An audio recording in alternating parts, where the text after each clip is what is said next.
Hello and welcome to another video. This particular video is dedicated to the Leica Noctilux 0.95 lens. And for this video, I decided to shoot this lens wide open the entire time. So all the photographs shown in this video are shot at the maximum aperture of 0.95. And I used this lens on the M11 body, and I used all the tools that could help me achieve the goal of shooting this lens wide open. I used the camera at the base ISO of 64. I set the shutter to hybrid so that I could use both the mechanical as well as the electronic shutter, which was very needed in the bright and harsh sunny conditions that I used this lens in. And I also used the accessory, so the new VisoFlex 2, to help me focusing at this maximum aperture and shallow depth of field. I went out to a couple of locations to test out this lens a bit more, apart from the time that I spent with it in Austria. So the first location that I went to is at the Belgian coast. The city is called De Panne, and there is a very interesting small neighborhood in that beach town. It's called the Dumontwijk. And it's a collection of villas from the 1900s. It gives this very nice atmosphere. It's very cool for architecture. So what we basically did is we walked around the neighborhoods looking for some compositions. It's a very colorful area. So together with the harsh light, I think I was able to capture a couple of interesting scenes. So yeah, let's have a look.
So the second location was actually quite nearby, just a short drive from the Dumontwijk to a place called Westhoek, a nature reserve at the Belgian coast, very well known for its large sand dunes.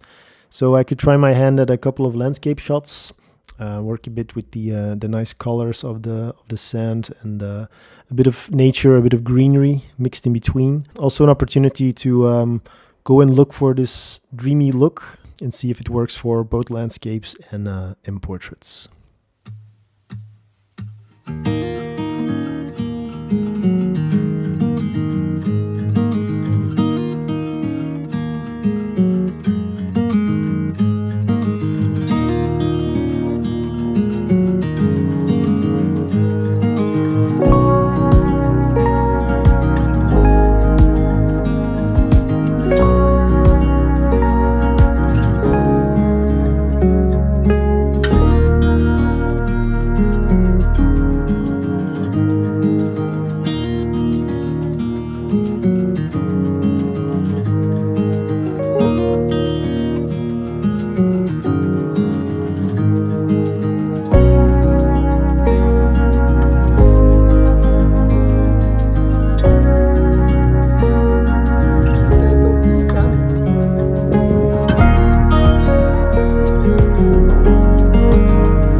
third location, we actually took the waterbus in the port of Antwerp to a place called Fort Liefkenshoek. Photography-wise, it's quite interesting.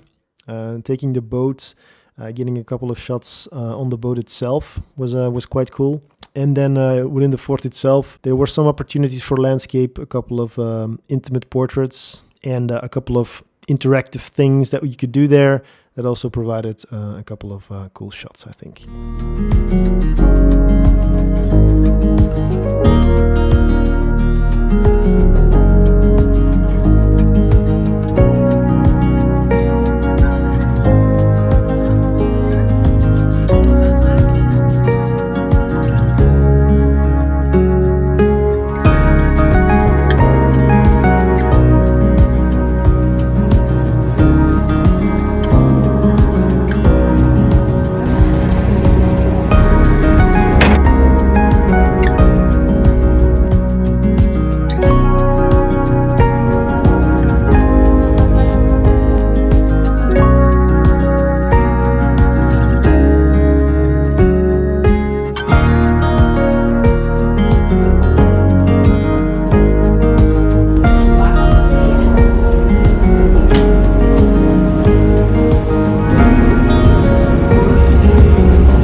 For this final location, it's not really dedicated to one particular one. It's just a couple of shots that I took with the Noctilux that I felt were also quite interesting to share.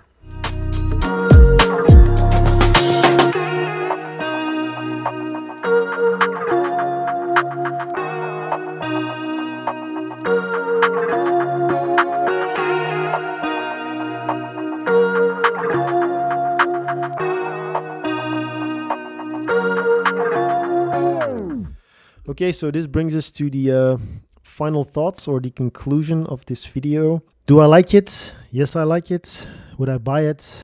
Probably not. I personally have the 50mm Sumilux lens, the 1.4, and from what I've seen, I think I can get 95% of the results with my Sumilux as I would get with the 0.95. I won't argue with the fact that you can get some very special things with the 0.95. The bokeh you can create in the most unexpected places is quite nice. The way it renders, the way you can separate your subject from the background is really cool. But for me, it's just not super enjoyable to use on an M body, to be honest. The lens is, in my opinion, just a tad too big, a tad too heavy on an M body. In summary, we can all agree that it's quite unique. It's in the right circumstances, it can deliver stunning results. But if it's the only 50mm that you would consider, I wouldn't do it. I would go for 50mm Summicron or the 50mm Sumilux that I have. If you are looking for this particular look, or you're just absolutely falling in love with the 0.95, then of course, by all means,